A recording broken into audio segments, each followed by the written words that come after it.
The gun dealer reached across the counter and took the revolver straight out of the stranger's hands, and the stranger let him, which was the first mistake Harlan Briggs ever made in front of a witness. Notice, because the man whose hands Harlan had just emptied hadn't come in to buy anything, hadn't come in to argue, and in about 3 minutes was going to say something so quiet and so precise that Harlan would spend the next 40 years wishing he could take back that one reach across the counter.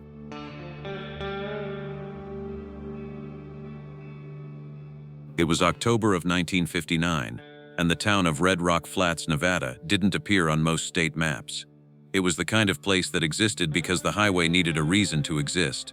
A gas station with one working pump, a diner, and Briggs & Sons Antique Arms. The shop occupied a converted livery stable on the main drag. The ceiling was high, the shadows were deep, and the smell of old leather and gun oil had soaked into the wood so deeply that Harlan couldn't smell it anymore. Visitors always could.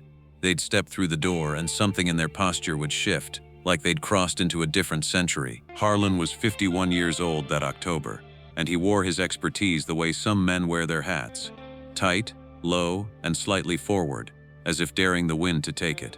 He had been handling antique firearms since he was 14, apprenticed under his father, who had learned the trade from a gun dealer in Reno.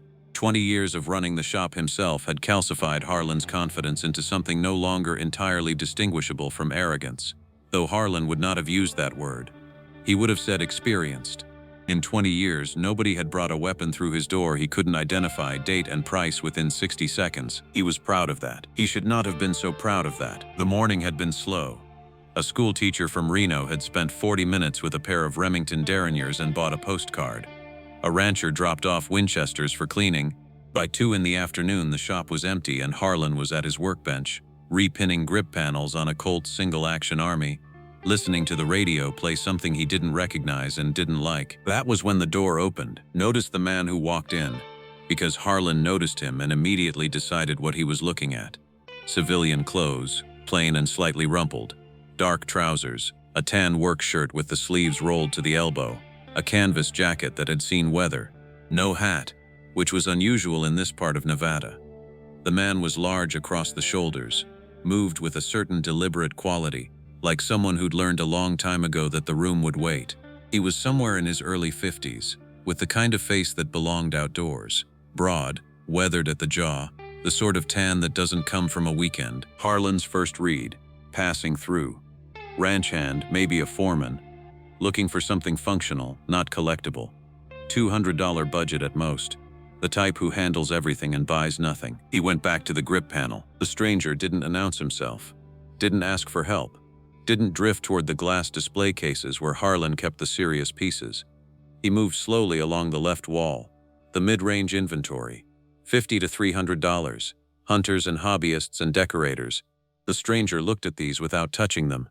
Just looked. His hands stayed in his jacket pockets. Then he moved to the back wall. The back wall was where Harlan kept what he privately called the remainder shelf.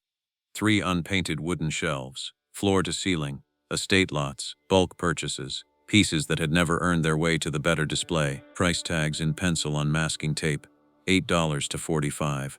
This was not the part of the shop Harlan showed to anybody, because nothing there had ever warranted showing. The stranger crouched down at the bottom shelf. Harlan watched from the workbench. He felt the specific irritation of a man whose time is about to be wasted. The bottom shelf was the worst of it. Pieces taken in trade just to close other deals. Weapons with missing parts or finishes so far gone they'd crossed from antique to ruin. He'd been planning to sort it in the spring. He'd been planning that for 4 springs now. The stranger reached past a Bowie knife with a cracked handle and a box of corroded cartridges, and he picked up the revolver. It was, by every visible measure, worthless. A single-action revolver, small frame, 5-shot cylinder. The finish was gone almost entirely, replaced by a uniform reddish-brown oxidation that covered the barrel, the frame, and most of the cylinder. The grips were cracked walnut, the right panel missing a chip the size of a thumbnail at the bottom. One of the ejector rod screws was missing. The barrel had a ring of pitting just forward of the forcing cone that looked, from a distance, like it had been dragged through gravel. The masking tape price tag read, in Harlan's own pencil, $15. The stranger held it in both hands the way you hold something when you're not yet sure what it is. He turned it over. He looked at the backstrap. He looked at the cylinder. He held it up toward the small window above the shelf where the afternoon light came in flat and gray, and he tilted the frame at an angle and looked at something on the left side of the receiver, below the cylinder, that from where Harlan was sitting was invisible. Then he stood up. He walked to the counter and set the revolver on the glass top. His expression was entirely neutral, not challenging, not excited, not anything in particular. "What can you tell me about this one?" he said. Harlan put down his work, walked over, and looked at the revolver on the counter. He picked it up. He turned it once in his hands. He looked at the revolver the way a doctor looks at an X-ray he's already read. "It's a trade-in. Came in with a lot purchase, maybe 3 years back. Small frame 5-shot, probably made sometime in the 1870s or 1880s. Manufacturer unclear. Nothing exceptional. Surface rust throughout. Grip damage, missing hardware." He set it back on the counter. $15 as marked. "I can do 12 if you want it today." The stranger looked at the revolver. "What manufacturer?" he said. Harlan spread his hands slightly, a gesture that meant the question wasn't worth more than the gesture. "Unclear. No visible markings. Could be any number of small-run shops from that period. Without markings, it's categorically unidentifiable and value drops accordingly. Like I said, $12. The stranger reached out and picked the revolver back up. He turned it in his hands for a moment. Then he did something Harlan hadn't done in 3 years of owning this piece. He tilted the frame downward and looked at the underside of the barrel, close to the frame, in the deep shadow where the barrel met the ejector housing. He held it toward the window light. He was very still for a long moment. Listen to what happened next, because this is the part most people get wrong when they tell this story. They assume the stranger said something dramatic, something that announced itself. He didn't. He ran his thumb once along the barrel shank, slow and deliberate, the way a blind man reads a page. The gun oil smell that had lived in this shop for 40 years seemed to sharpen in that moment.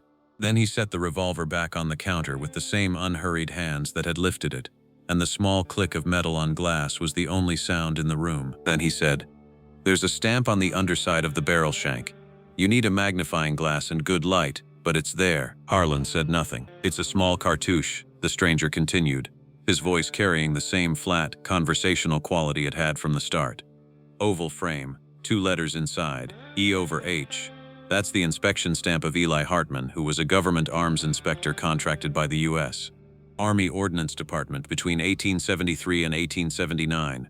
Hartman only inspected weapons purchased under specific contracts. This frame size and cylinder configuration matched the Merwin Hulbert field model, which was one of 3 revolvers in the 1876 ordnance purchase." Harlan was quiet for a moment. "That's a very specific claim," he said. "It is. You're saying this is a government contract Merwin Hulbert. I'm saying the inspection stamp is consistent with that.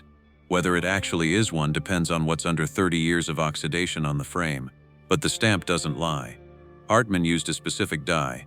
The oval has a particular elongation in the lower half and the E is Roman cut, not italic. You can verify it." Harlan looked at the revolver on the counter. He looked at it differently than he had 30 seconds ago. Here is what Harlan knew about Merwin Hulbert revolvers. Knowledge that 20 years on his feet had never once required him to use. Merwin Hulbert and Company had made some of the finest handguns of the 1870s. Technically sophisticated, exceptionally built. Government contract examples were rare. The Army had standardized on the Colt, meaning the 1876 Merwin Hulbert purchase had been limited and the weapons had scattered. Most were gone. The ones that survived sold for prices that bore no relationship to $12. Harlan picked up the revolver. He walked to his workbench. He got the magnifying glass from the second drawer, the good one, the 10-power loop with the ring light, and he tilted the barrel toward the lamp and found the underside of the barrel shank and he looked. Remember that box lot he'd mentioned? The spring cleanout. The pawn shop in Elko. $40 for the whole shelf. That deadline was 3 months away. He was looking at the gun he'd been about to include in it. It took him a while to find it. The oxidation had softened the edges, but it was there. Notice what the loop showed him, because this detail matters. Oval frame. 2 letters. E/H. The E was Roman cut, not italic. The lower half of the oval was slightly elongated, exactly as the stranger had described, without touching a magnifying glass, without needing one. Harlan set the magnifying glass down. He did not look up immediately. He looked at the surface of his workbench, the grip panels, the small tools. The lamp that had been burning in this shop since his father bought it in 1947, he said, very quietly. Where did you learn to read Hartman stamps? The stranger, who was still standing on the other side of the counter, said, I've spent a lot of time around working guns. You learn to look at what's actually there instead of what you expect to see. Harlan finally looked up. You know what this is worth. I know what it could be worth. You'd need a proper authentication. Someone who can do the metallurgical work, cross-reference the serial number against the ordnance records in Washington. But if it comes back confirmed, you're not looking at $12. What am I looking at? The stranger was quiet for a moment. He seemed to consider whether the question was really asking what it appeared to be asking. Documented government contract Merwin Hulbert field models in rough condition have cleared $8,000 to $12,000 at auction. In confirmed condition with inspector's stamp and provenance, more. Considerably more. Harlan sat down on his workbench stool. He had been standing in this shop for 20 years. Dealers from Reno and Las Vegas called him with questions. He had written for collectors' journals. He had authenticated pieces for estate attorneys. He was the man people called when they needed to know what something was worth. He had owned a gun worth potentially $12,000 and he had priced it at $15,000. He had owned it for 3 years. I was going to move this shelf in bulk in the spring, Harlan said. Box lot to a pawn shop in Elko. The stranger didn't say anything. I would have gotten maybe $40 for the whole shelf. Still nothing from the stranger. He wasn't performing sympathy and he wasn't performing satisfaction. He was just standing there, on the other side of the counter, in the flat afternoon light of an October day in a town that didn't appear on most maps. Harlan looked at him properly for the first time. Really looked. The size of him, the way he held himself, the particular quality of stillness that some men carry when they have nothing to prove because the question of whether they need to prove something stopped being interesting to them a long time ago. Something shifted at the edge of Harlan's recognition. Not quite landing, but circling. Stop and understand what Harlan was actually looking at. This wasn't an expert performing expertise. This was a man who had spent 30 years around working equipment. Horses, ranches, real weapons. Learning to read objects the way other men learn to read faces. John Wayne had not studied antique arms in a library. He had handled them. There is a difference between knowledge that lives in books and knowledge that lives in the hands, and you can always tell which is which. You know guns, Harlan said. It was not a question and not quite a statement. It was the sound of a man rearranging what he thought he knew. I know working guns, the stranger said. Guns that were used, guns that went places and did things. I've always found those more interesting than the ones that sat in cases being careful. He picked up the revolver one more time, from Harlan's workbench, and turned it slowly in his hands. The fluorescent lamp caught the oxidation on the barrel, that reddish brown that Harlan had read as ruin, and this man seemed to read as something else entirely. Every scratch on this frame is a decision somebody made, the stranger said, almost to himself. You don't get wear like this from being preserved. You get it from being relied on. He set it down. That's what Hartman was approving when he stamped it. Not an object. A tool that somebody's life might depend on. Harlan looked at the revolver on his workbench. The reddish-brown oxidation. The cracked grip. The missing screw. The pitting on the barrel that had made him think ruin instead of history. Damage instead of miles. Worthless instead of everything it had been through to get to this shelf. What do I do with it now, he said. Get it authenticated properly. There's a man at the Smithsonian's Arms Division named Callaway who does ordnance contract work. The Denver Museum has someone too. Don't clean it. Whatever you do, don't clean it. The oxidation layer is part of what they'll use to date it. And when you sell it, the stranger paused. Find someone who wants to know its story, not just someone who wants to own it. Harlan nodded slowly. The stranger picked up his jacket from where he'd set it on the counter, and he moved toward the door. His hand was on the frame when Harlan said, I didn't get your name. The stranger turned. He had a way of pausing that wasn't theatrical, wasn't anything Harlan could point to as performed. It was just the pause of a man deciding whether the moment calls for a particular answer. Wayne, he said. John Wayne. Harlan looked at the man in the doorway and felt the specific quality of silence that arrives when understanding comes several seconds after it should have. The shoulders, the jaw, the way he moved. The voice that Harlan had been hearing for 20 years from theater seats and his living room, and every drive-in within 50 miles of this shop. He had been standing 2 feet away from John Wayne for 20 minutes and had thought, ranch hand, foreman, maybe $200 budget. John Wayne put 2 fingers to the doorframe in something that wasn't quite a salute and wasn't quite a wave, and walked out into the October afternoon. The door closed. The small bell above it rang once and was still. Harlan sat in his shop for a while without moving. Then he got up and looked at the bottom shelf. The Bowie knife, the corroded cartridges, the remainder he'd been planning to sort since spring. He looked at it the way you look at a familiar room after someone has moved the furniture. Same objects, different geometry. He had been looking at that shelf for years and seeing junk. One man had looked at it once and seen a $12,000 government revolver.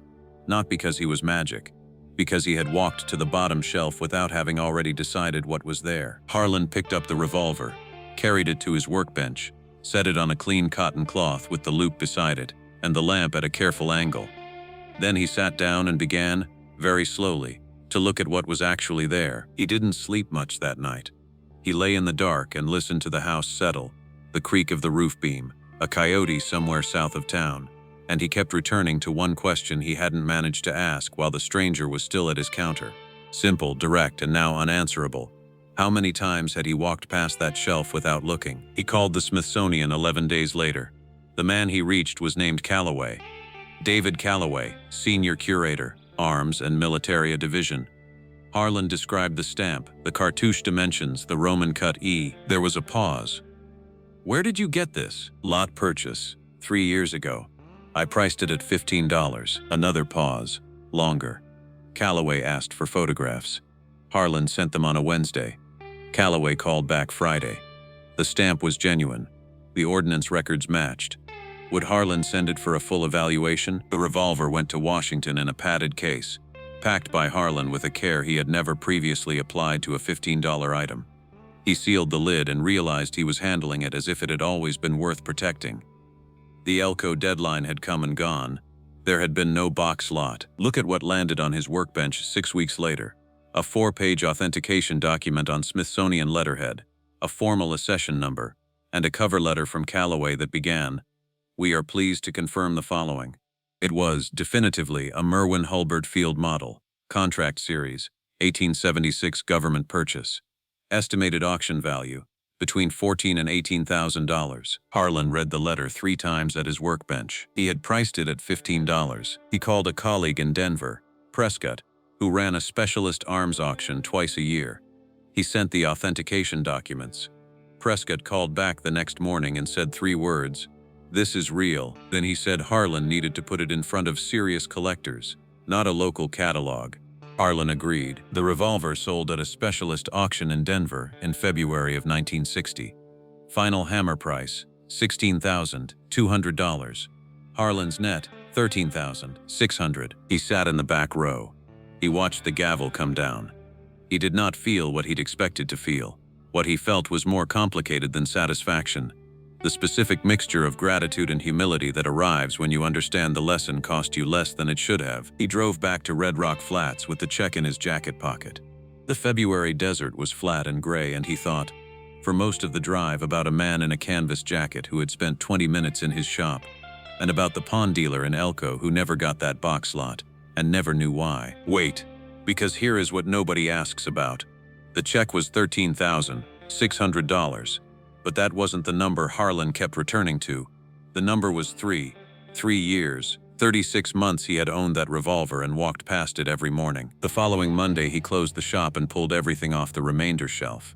Every knife, every corroded cartridge, every damaged frame. He laid them out one by one under the lamp. He looked at each the way the man in the canvas jacket had looked at the revolver, without the assumption of what it was. Without the decision already made. 3 pieces went to a specialist in Reno. 2 came back unremarkable. 1 came back as an 1851 Colt Navy revolver, unmarked proof variant, valued at $2,400. It had been on Harlan's remainder shelf for 18 months with a tag that said $30. Harlan hired a part-time assistant that spring.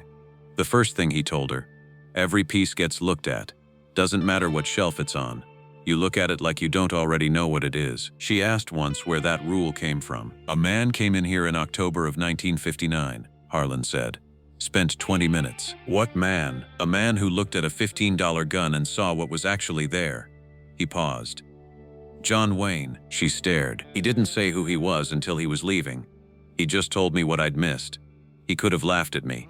Could have bought the thing for $15 and walked out and I'd never have known.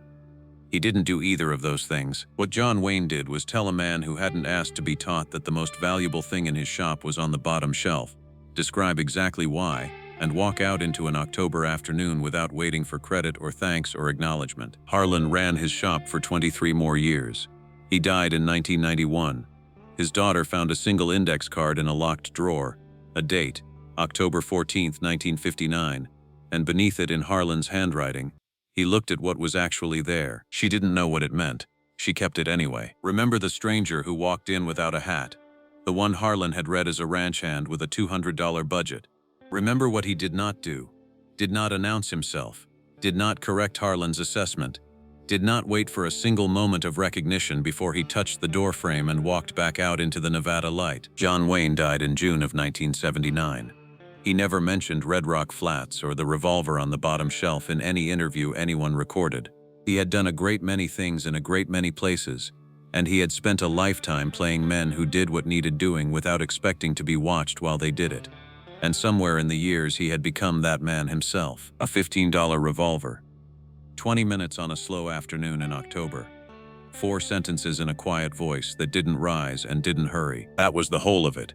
That was enough. There is a version of that October afternoon that went differently, in which the man in the canvas jacket paid $15 and left and Harlan never knew, in which the revolver went to Elko in a Springboks lot, anonymous, and its story ended in someone's drawer, in which Harlan Briggs went on carrying the same assumptions for 20 more years. That version almost happened. The distance between that version and the one that did happen was a man who crouched down at the bottom shelf and looked at what was actually there. Look at the thing you've already dismissed. Look at it without the decision already made. Look at it the way you'd look at it if you didn't know what you were supposed to see. The most valuable thing in the room is rarely in the glass case. It's usually on the bottom shelf, behind something else, covered in evidence of everywhere it's been. You have to be willing to crouch down and look. If you enjoyed spending this time here, I'd be grateful if you'd consider subscribing. A simple like also helps more than you'd think. And if you've ever looked past something, or someone, and later understood what you'd missed, tell me about it in the comments. There's another story about John Wayne and a day nobody saw coming, and if you want to hear it, let me know.